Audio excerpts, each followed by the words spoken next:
The first Foundation Day of Sanatani Hindu Sena was celebrated at Muktadhara Auditorium in Agartala. The event was graced by Fisheries Minister Sudhanshu Das as the chief guest. In a grand celebration held at Muktadhara Auditorium, the first Foundation Day of Sanatani Hindu Sena was observed. The event was inaugurated by State Minister Sudhanshu Das. Other present included the organization President Tapas Majumdar, Agartala Municipal Mayor Deepak Majumdar and Bhakti Kamal Maharaj of Jagannath Jew Temple among others. Speaking at the event, Minister Sudhanshu Das said that such programs can help raise awareness among Hindus in the state. He also stated that the Hindus are increasingly facing attacks but continue to tolerate them silently. He stressed the need for the Hindu community to become more aware and assertive about their faith. He saluted those who are working to inspire the community. আজকে হিন্দু সনাতনী হিন্দু সেনার প্রথম বর্ষ উদযাপন হচ্ছে।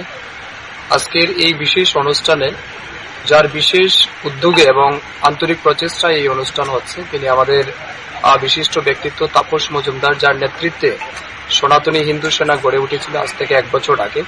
উদ্দেশ্য একটাই, হিন্দু সমাজ আজও অচেতন, হিন্দু সমাজ আজও উদাসীন নিজ ধর্মের প্রতি, তাদেরকে যাতে ধর্মীয় চেতনায় উদ্বুদ্ধ করা, ধর্মীয় চেতনাকে জাগ্রত করা এবং সমাজের মধ্যে যে অন্যায়গুলি হচ্ছে বা হিন্দু সমাজের প্রতি যে রকমের আক্রোশ বা আক্রমণ বিভিন্ন দিক থেকে হচ্ছে, সেগুলি থেকে সমাজকে রক্ষা করা, লাভ জিহাদের হাত থেকে হিন্দু মেয়েদের রক্ষা করা, ল্যান্ড জিহাদের হাত থেকে হিন্দু বাঙালিদের জমি রক্ষা করা, এই সমস্ত উদ্দেশ্য নিয়েই কিন্তু আমাদের এই সনাতনী হিন্দু সেনা যাত্রা শুরু করেছিল। আজকে তার প্রথম বর্ষ।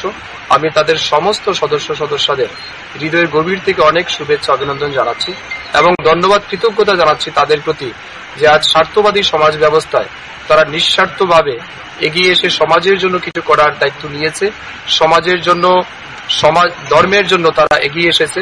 আমি মনে করি এটা শুধুমাত্র তাদের কাজ নয়, এটা ঈশ্বরের কাজ তারা করছেন। তাই ঈশ্বরের কাজ যারা করে, ঈশ্বর নিশ্চয়ই তাদেরকে রক্ষা করে। ঈশ্বরের কাছে এটাই প্রার্থনা থাকবে, ঈশ্বরের আশীর্বাদ যাতে তাদের উপর বর্ষিত হয় এবং হিন্দু সেনার যে বিচারধারা, আমাদের যে সনাতনী সংস্কৃতির যে বিচারধারা, তার ধারক বাহক হিসেবে কাজ করুক, এটাই আমি প্রত্যাশা রাখছি। বাংলাদেশে কিন্তু এখনো হিন্দু নির্যাতন চলছে, কি বলবেন? বাংলাদেশ না, পুরো বিশ্বেই যেখানে হিন্দুদের সংখ্যা কম সেখানে হিন্দুরা নির্যাতিত হচ্ছে, অত্যাচারিত হচ্ছে। আর তার জন্য দায়ী কিন্তু অন্য ধর্মের লোকরা, না ইসলাম, না খ্রিস্টান, না অন্য ধর্মের লোক, কেউ দায়ী না। তার জন্য দায়ী হিন্দু সমাজ নিজেরা। The program saw the presence of several Hindu spiritual leaders and dignitaries. Bureau report, Fact Finder.